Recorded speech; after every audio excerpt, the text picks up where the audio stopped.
Dans cette section, nous allons aborder les principes fondamentaux sur la mobilité des éléments chimiques afin d'expliquer la composition des eaux naturelles.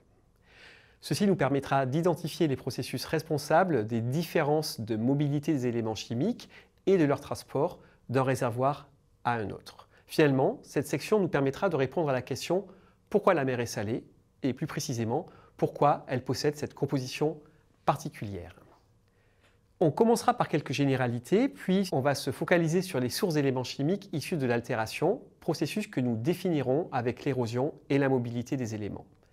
Les autres processus qui sont en jeu, ainsi qu'une synthèse, seront décrits dans des ressources différentes.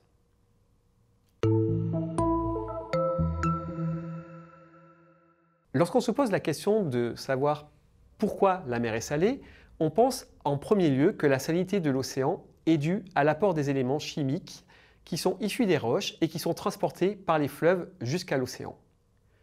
Regardons donc d'abord la composition des roches continentales. Cette figure présente l'abondance atomique des éléments de la croûte continentale supérieure en fonction de leur numéro atomique Z. Elle est exprimée en unités relatives, ici rapportée à une abondance par million d'atomes de silicium. Pourquoi le silicium ? Car c'est l'élément non volatile le plus abondant de la croûte continentale, constitué à plus de 30% en masse de silicium. Le seul élément plus abondant est l'oxygène. Tous les autres éléments sont en abondance massique inférieure à 10%. Dans l'ordre décroissant, l'aluminium, puis le fer, le calcium, le potassium, le sodium, le magnésium et enfin le titane. Ces 9 éléments représentent 99,1% de la masse de la croûte continentale. Les éléments qui constituent majoritairement la biomasse de la planète, au contraire, sont très faiblement abondants dans les roches de la croûte continentale. Ceci implique que la matière organique soit très rapidement recyclée. Revenons à notre question sur la salinité de l'océan et l'apport d'éléments d'origine continentale par les fleuves. Ces deux figures montrent la concentration des différents composés chimiques dissous dans les rivières. Il s'agit d'une moyenne mondiale des fleuves en vert et d'une moyenne mondiale dans l'océan en bleu. Les unités sont des milligrammes par litre et les composés sont classés par ordre d'abondance décroissante dans les rivières.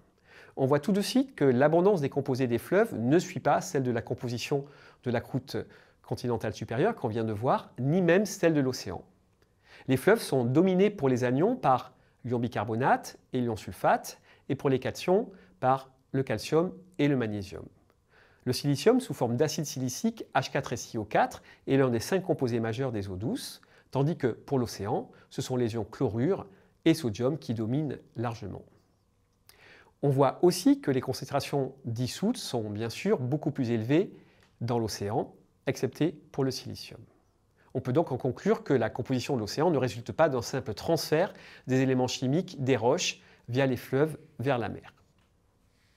Mackenzie, en 1975, résume ainsi le cycle des éléments sur Terre à l'échelle des temps géologiques.